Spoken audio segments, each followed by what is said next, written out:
Hello नमस्कार, स्वागत है आप लोगों का आज के नेक्स्ट क्लास में। जैसे कि मैंने आप लोगों को कहा था कि हम जो है वो 50 टू 100 क्वेश्चंस जो है वो हर एक सब्जेक्ट के रिगार्डिंग जो भी आप लोगों के सिलेबस में मेंशन किया हुआ है उनके रिगार्डिंग हम जो है इंपॉर्टेंट क्वेश्चंस को जो है वो डिस्कस करेंगे।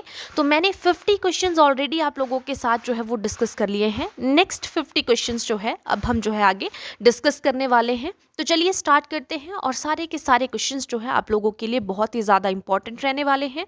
दोबारा मैं आप लोगों को याद दिला दूं कि जैसे कि अभी आप लोगों का जो है कुछ टाइम में कमीशन का एग्जाम होने वाला है, TGT medical, TGT non medical का एग्जाम जो है वो अभी कुछ टाइम में है, और उसके बाद जो है टीजीटी आर्ट्स का और जेबीटी कमीशन का एग्जाम होने वाला है। तो सभी के लिए जो है साइकोलॉजी का सिलेबस जो है वो सेम रखा गया है। कोई एक ऐसा नहीं है कि ये टॉपिक है या ये टॉपिक है, पर्टिकुलर आपका जो पूरा सिलेबस है वो उन्होंने इस पर मेंशन किया हुआ है। तो चलिए स्टार्ट करते हैं हम आज की क्लास को। कुछ क्वेश्चन आप लोगों को हेल्प करेंगे यहाँ पे, जो हमने पिछले सेशन में पढ़े थे वही यहाँ पे आप लोगों को जो है वो हेल्प करने वाले हैं। चलिए स्टार्ट करते हैं।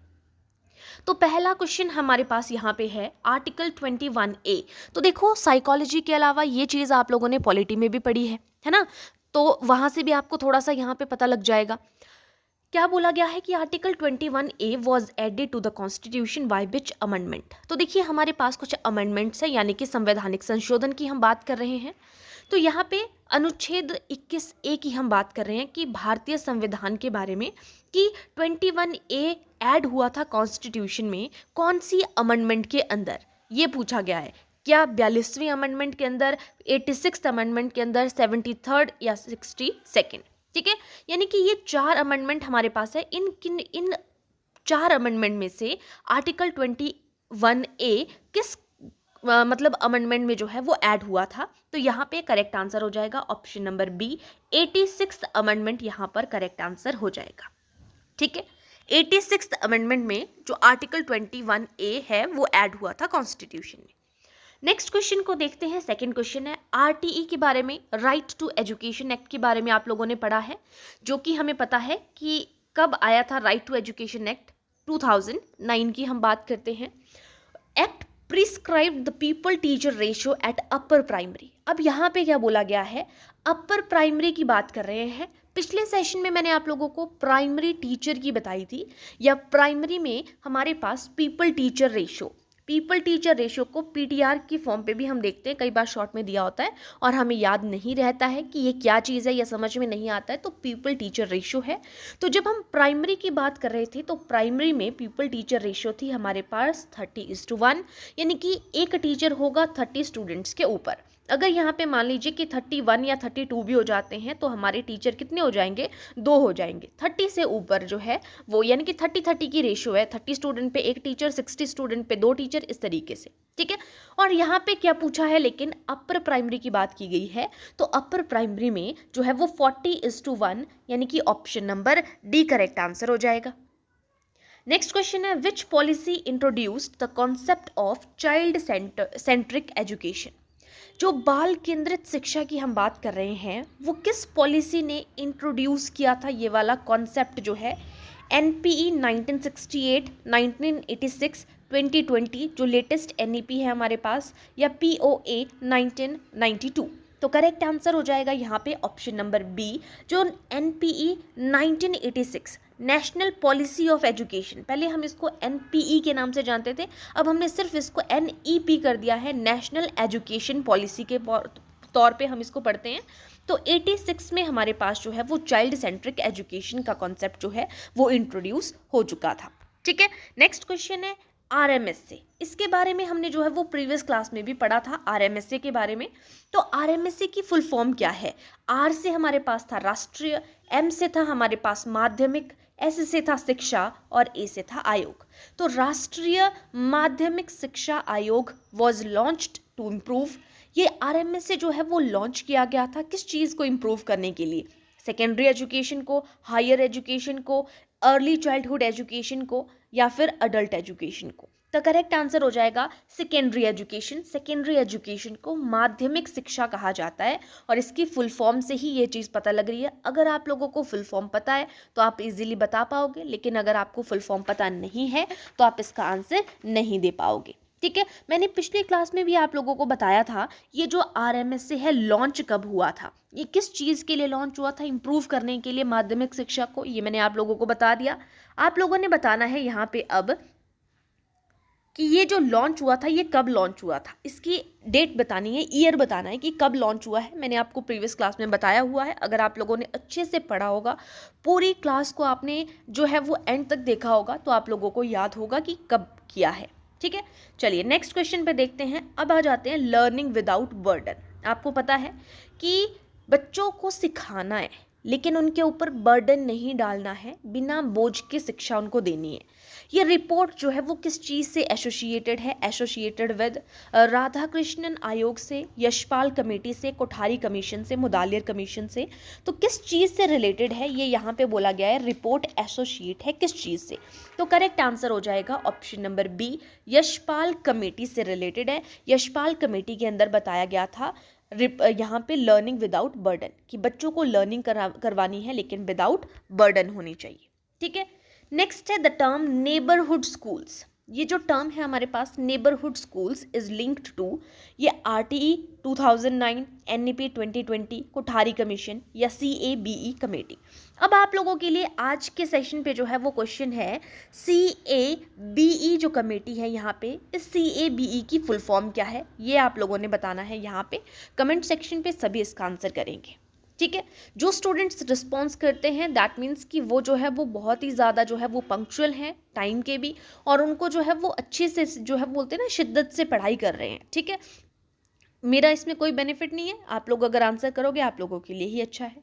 तो नेबरहुड स्कूल की जो टर्म है इज लिंक्ड टू, किससे लिंक है, तो यहाँ पे option number C, Kothari commission यहाँ पर करेक्ट आंसर हो जाएगा, कोठारी कमीशन से लिंक है। ठीक है, नेक्स्ट क्वेश्चन है NCF 2005 national curriculum framework 2005 recommends which approach. ये किस चीज़, कौन सी अप्रोच को, कौन से दृष्टिकोण को जो है वो रेकमेंड करती है। बिहेवियरिस्ट को, कि बच्चे को व्यवहारवादी होना चाहिए, कंस्ट्रक्टिविस्ट की बच्चे को रचनावादी होना चाहिए, रोट लर्निंग की बच्चे को रटने के ऊपर जो है जोर देना चाहिए या रट के उसको पढ़ाना चाहिए, या ट्रेडिशनल यानी कि पारंपरिक ढंग से जैसे पुराने टाइम पे होता था। तो करेक्ट आंसर हो जाएगा ऑप्शन नंबर बी, कंस्ट्रक्टिविस्ट, यानी कि इन्होंने जो है वो सृजनात्मकता के ऊपर जो है वो रचनात्मकता के ऊपर जो है वो बात की थी NCF 2005 में। जो लेटेस्ट हमारे पास है जो है हमारी NPE 2020 आई है, इसके साथ में भी जो है वो न्यू एजुकेशन पॉलिसी के साथ में भी जो है न्यू NCF हमारे पास बनता है।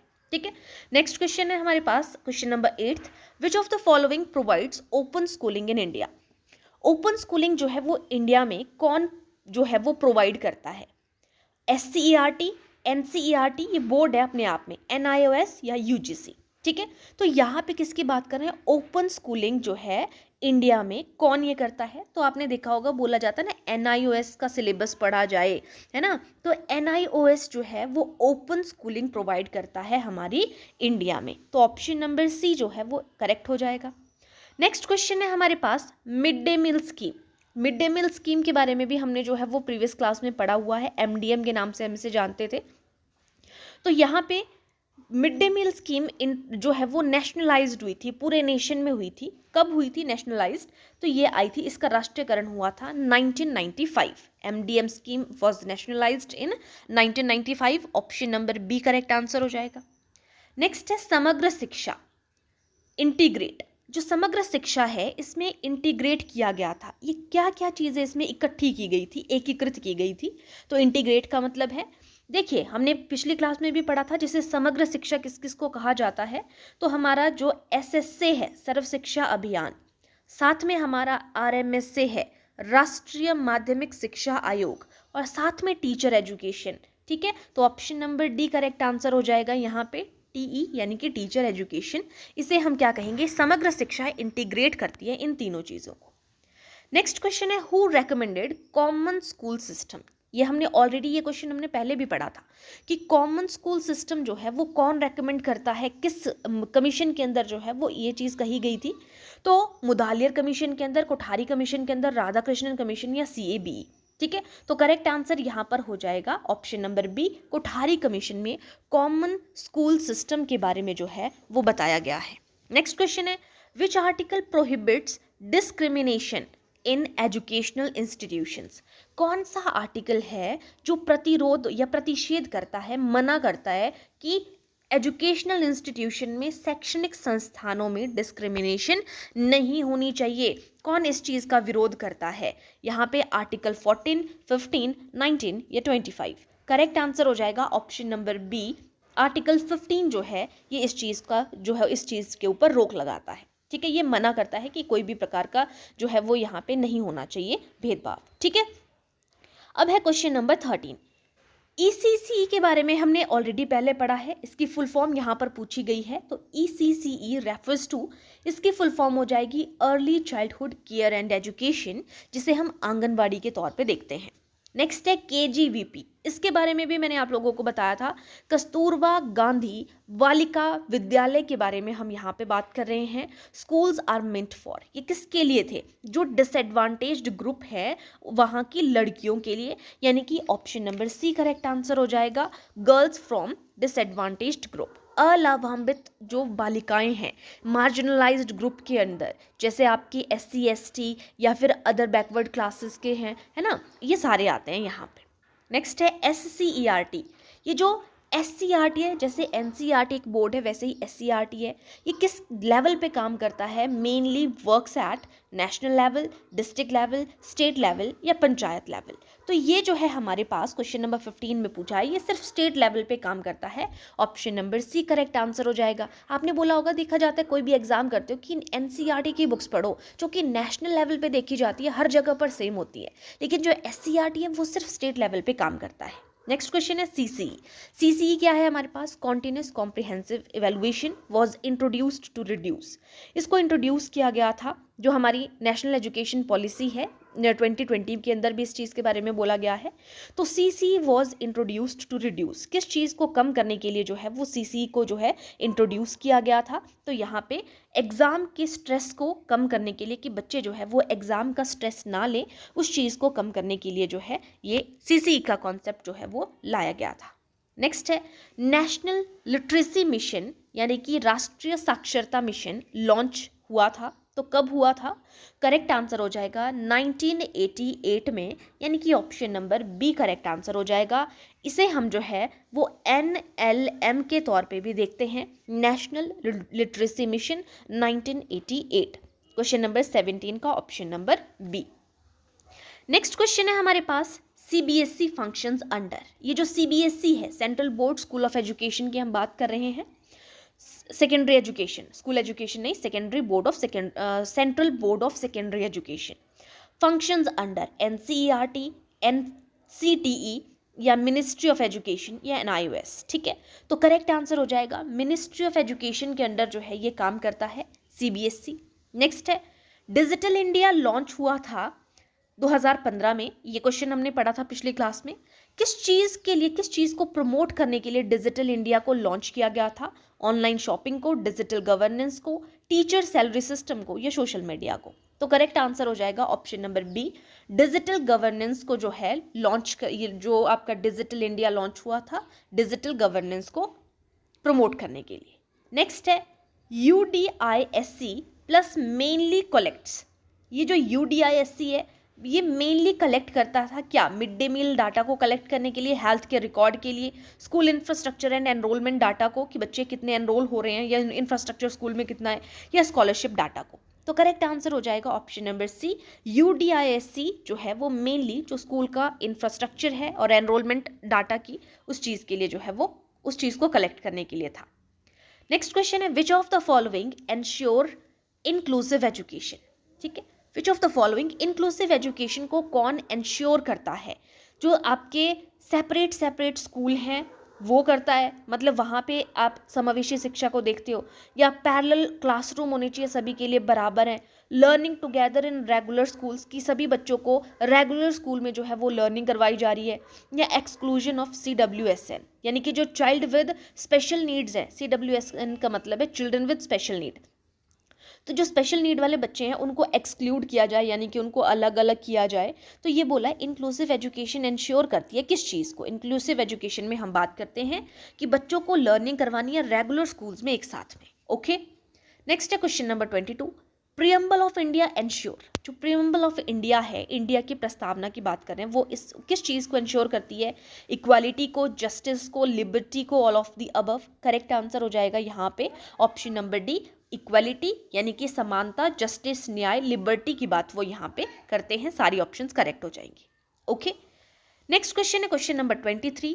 NEP national education policy 2020 recommends medium of instruction till grade 5 age, यानी कि जो हमारी नेशनल एजुकेशन पॉलिसी 2020 वाली है वो कौन से माध्यम ऑफ जो मतलब इंस्ट्रक्शन का, निर्देशन का जो माध्यम है 5वीं कक्षा तक, वो किस चीज़ को रेकमेंड करते हैं? क्या इंग्लिश को, क्या सिर्फ हिंदी को, या फिर हमारे पास जो है यहाँ पे बाकी ऑप्शंस हैं, होम लैंग्वेज को या मदर टंग जिसे हम कहते हैं, या फिर बाइलिंगुअल को? तो यहाँ पर क्वेश्चन नंबर 23 का करेक्ट आंसर हो जाएगा मदर टंग। जो आपके 5वीं कक्षा तक के बच्चे हैं उनको मदर टंग में चीज़ों को बताया जाना चाहिए जो उनकी मातृभाषा है। तो option number C correct answer हो जाएगा। नेक्स्ट क्वेश्चन है राष्ट्रीय बाल स्वास्थ्य कार्यक्रम रिलेट्स टू, जो राष्ट्रीय बाल स्वास्थ्य कार्यक्रम है वो किस चीज़ से रिलेट है? स्कूल हेल्थ से रिलेट, टीचर ट्रेनिंग से रिलेट, स्कॉलरशिप से रिलेटेड, या स्कूल करिकुलम से रिलेटेड? तो करेक्ट आंसर हो जाएगा ऑप्शन नंबर ए, स्कूल हेल्थ से रिलेटेड है राष्ट्रीय बाल स्वास्थ्य कार्यक्रम। नेक्स्ट क्वेश्चन है ब्लॉक रिसोर्स सेंटर, जिसे हम BRC के तौर पे देखते हैं। ऑलरेडी हम जो है CRC और BRC के बारे में पढ़ चुके हैं प्रीवियस क्लास में। BRC हुआ आपका ब्लॉक रिसोर्स सेंटर और CRC है आपका क्लस्टर रिसोर्स सेंटर। तो ये जो ब्लॉक रिसोर्स सेंटर है वो वर्क करता है विलेज लेवल पे, डिस्ट्रिक्ट लेवल पे, ब्लॉक लेवल पे, या फिर स्टेट लेवल पे। तो आपके पास मेंशन किया हुआ है ब्लॉक रिसोर्स सेंटर है BRC, तो ब्लॉक लेवल पे करेगा। ठीक है, नेक्स्ट क्वेश्चन है national book trust was founded to promote, यानी कि जो नेशनल बुक ट्रस्ट है वो फाउंड हुआ है, उसकी स्थापना हुई है किस चीज़ को प्रमोट करने के लिए? बुक ट्रस्ट किस चीज़ को जो है वो प्रमोट करने के लिए जो है वो स्थापित किया गया है, ये पूछा है। तो ये लिटरेचर और रीडिंग को प्रमोट करने के लिए कि ज़्यादा से ज़्यादा लोग जो है वो साहित्य को पढ़े, रीडिंग करें, उस चीज़ को प्रमोट करने के लिए हुआ है। नेक्स्ट क्वेश्चन है NCERT was established in the year. Already मैं आप लोगों से जो है वो पिछली क्लास में जो है इस चीज़ के बारे में पूछ चुकी हूँ, NCERT की फुल फॉर्म। ठीक है, और इसकी स्थापना के बारे में इस क्वेश्चन में पूछा गया है। ठीक है, तो जो भी न्यू स्टूडेंट हैं वो इसका आंसर करेंगे NCERT की फुल फॉर्म क्या है। ठीक है, और यहाँ पे अगर मैं इसकी एस्टेब्लिशमेंट के बारे में बात करूँ, स्थापना के बारे में बात करूँ, तो 1961 ऑप्शन नंबर बी जो है 27 का करेक्ट आंसर हो जाएगा। नेक्स्ट है Diksha portal.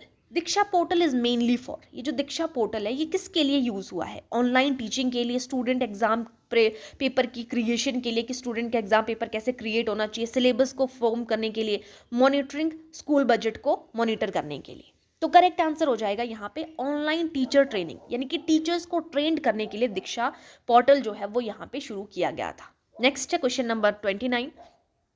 Operation black board की हम यहाँ पे बात कर रहे हैं कि जो ऑपरेशन ब्लैक बोर्ड है इसका एम क्या था? Operation blackboard aims to, ये क्लासरूम को क्लीन करने के लिए, provide minimum facility to primary schools में कम से कम फैसिलिटी प्रोवाइड करना, या ट्रेन टीचर को ट्रेन करना, या कंप्यूटर्स प्रोवाइड करना। तो करेक्ट आंसर यहाँ पर हो जाएगा option number B, provide minimum facilities for primary schools में जो है प्राथमिक विद्यालय में कम से कम फैसिलिटीज जो है वो प्रोवाइड करना। ठीक है, मतलब जितनी वहाँ पे ज़रूरत है, ये मतलब हुआ यहाँ पे। नेक्स्ट क्वेश्चन है which article deals with education for weaker section, कि जो वीकर सेक्शन के हैं बच्चे उनको एजुकेशन देना वो कौन से आर्टिकल के अंदर आता है? 41, 46, 48 या 51? तो करेक्ट आंसर हो जाएगा ऑप्शन नंबर बी, आर्टिकल 46 के अंदर आता है। जो वीकर सेक्शन के बच्चे हैं उनको जो है एजुकेशन मिलनी चाहिए। ठीक है, नेक्स्ट क्वेश्चन है who prepares text book for CBSE school, जो CBSE है उनके लिए कौन जो है वो टेक्स्ट बुक प्रिपेयर करता है? ठीक है, तो यहाँ पे जो NCERT की बुक्स जो हैं वो CBSE स्कूल्स के लिए होती है। वैसे तो इनके अपनी अपनी कुछ बुक्स होती है, लेकिन CBSE स्कूल के लिए वैसे बोला जाता है, अगर इन 4 ऑप्शंस की बात करें, NCERT होती है। ठीक है, नेक्स्ट है RTE mandates completion of primary education by. RTE में बताया गया है कि जो प्राइमरी एजुकेशन है वो कितने से कितने साल की हम बात करते हैं, कितने RTE में कितनी बताई गई है कि प्राइमरी एजुकेशन जो है वो इतने साल के अंदर जो है वो होनी चाहिए, कि वो अपनी प्राइमरी एजुकेशन इतने से इतने साल के अंदर पूरी कर ले। तो यहाँ पे 6 से 14 वर्ष की हम बात कर रहे हैं, यानी कि 14 ईयर्स की हम बात करते हैं, ठीक है, 14 ईयर्स तक बोला गया है। नेक्स्ट क्वेश्चन है कॉन्टिन्यूस असेसमेंट मीन्स। जो हम कॉन्टिन्यूस कॉम्प्रिहेंसिव इवैल्यूएशन की बात करते हैं तो यहाँ पे कॉन्टिन्यूस असेसमेंट पूछा है। कॉन्टिन्यूस असेसमेंट का मतलब क्या है कि वीकली एग्जाम लिया जाए सिर्फ, या उनको डेली पनिश किया जाए, या रेगुलर इवैल्यूएशन हो उसकी पूरी साल, या एनुअल बोर्ड एग्जाम हो। तो कॉन्टिन्यूस का मतलब क्या है, कंटिन्यू, यानी कि लगातार जो है उसकी जो है क्या करनी है, यहाँ पे असेसमेंट करना है, उसका मूल्यांकन करना है। तो regular evaluation through out the year correct answer हो जाएगा। नेक्स्ट है NEP 2020 फोकसेस मोस्ट ऑन। जो NEP नेशनल एजुकेशन पॉलिसी 2020 है वो फोकस करता है किस चीज़ के ऊपर, हायर एजुकेशन फीस के ऊपर, या फाउंडेशनल लिटरेसी या न्यूमरेसी के ऊपर, एडमिनिस्ट्रेटिव कंट्रोल के ऊपर, या प्राइवेट स्कूल के ऊपर। करेक्ट आंसर हो जाएगा ऑप्शन नंबर बी। इसे हम जो है वो FLN के तौर पे देखते हैं, फाउंडेशनल लिटरेसी एंड न्यूमरेसी, यानी कि बच्चा जो है थोड़ा सा चीज़ों को यहाँ पर पढ़ना लिखना सीख जाए, उसको थोड़ा सा जमा घटाना गुना भाग, यानी कि जो है 3 R's के बारे में उसको चीज़ों का ज्ञान हो जाए। तो ये NEP 2020 जो है वो मेनली फोकस करता है इस चीज़ के ऊपर। नेक्स्ट है जो SSA है, यानी कि सर्व शिक्षा अभियान, मेनली टारगेट्स, ये किस चीज़ को मेनली टारगेट करता है, तो प्राइमरी और अपर प्राइमरी को, या हायर सेकेंडरी को, या हायर एजुकेशन को, या अडल्ट एजुकेशन को। करेक्ट आंसर हो जाएगा SSA। मैंने आप लोगों को कल भी SSA और RMSA के बारे में बताया था। तो SSA जो है वो प्राइमरी और अपर प्राइमरी के बारे में बात करता है। अगर सिंपल आपके पास यहाँ पे प्राइमरी दिया होता तो ओनली प्राइमरी होता। नेक्स्ट क्वेश्चन है the idea education for national development, यानी कि एजुकेशन जो है वो राष्ट्र के विकास के लिए, ये कहाँ से आया हुआ है, कम्स फ्रॉम, किस में ये इस आइडिया के बारे में बताया गया था। तो जो हमारी NPE 1968 है, यानी कि 1968 की हम बात करें तो एजुकेशन फॉर नेशनल डेवलपमेंट यहाँ पे भी आया था, ठीक है। नेक्स्ट क्वेश्चन है हमारे पास, नेक्स्ट क्वेश्चन में बोला गया है, नेक्स्ट क्वेश्चन है 37th नंबर क्वेश्चन, विच स्कीम मर्जेस यहाँ पे थोड़ा सा ये देखेंगे, हाँ, विच scheme merges teacher education with school education. कौन सी स्कीम है जो टीचर एजुकेशन के साथ में स्कूल एजुकेशन को मर्ज करता है, ये बोला गया है। 37 नंबर क्वेश्चन की बात कर रहे हैं। तो जो समग्र शिक्षा है ऑलरेडी मैंने आप लोगों को पीछे बताया, SSA, RMSA और टीचर एजुकेशन, ठीक है। तो यहाँ पे टीचर एजुकेशन और स्कूल एजुकेशन को मर्ज करता है समग्र शिक्षा प्रोग्राम। नेक्स्ट क्वेश्चन है 38, इक्वालिटी इन एजुकेशन, कि एजुकेशन में इक्वालिटी होनी चाहिए, समानता होनी चाहिए, सभी को जो भी शिक्षा दी जाए वो समान रूप से दी जानी चाहिए। तो ये किस चीज़ को रेफर करता है, सेम ट्रीटमेंट, की सभी को सेम ट्रीटमेंट मिले, इक्वालिटी नहीं बोला है, इक्विटी बोला है। और कल भी मैंने इस चीज़ के बारे में आपको बताया था कि इक्विटी का मतलब होता है समता और इक्वालिटी का मतलब होता है समानता। जब हम सभी के साथ में समान बिहेव करें तो उसको इक्वालिटी बोलेंगे, लेकिन समता होती है जिसको जितनी सपोर्ट की ज़रूरत है, जिसको जितनी हेल्प की ज़रूरत है, हम उसको उतनी चीज़ें प्रोवाइड करा रहे हैं। तो providing additional support to disadvantaged children, यानी कि जो अलाभान्वित बच्चे हैं जिनको किसी न किसी कारण की वजह से कोई पिछड़ चुके हैं, तो उनको हम अगर किसी से ज़्यादा हेल्प की ज़रूरत है तो हम उनको एक्स्ट्रा हेल्प प्रोवाइड करेंगे। तो providing additional support for to disadvantaged children correct answer हो जाएगा। नेक्स्ट क्वेश्चन है who appoints the NCF preparation committee, कौन अपॉइंट करता है NCF के लिए, जो नेशनल करिकुलम फ्रेमवर्क के लिए प्रिपेयर करना है कमेटी, कौन अपॉइंट करता है, UGC, पार्लियामेंट, NCERT या NCTE।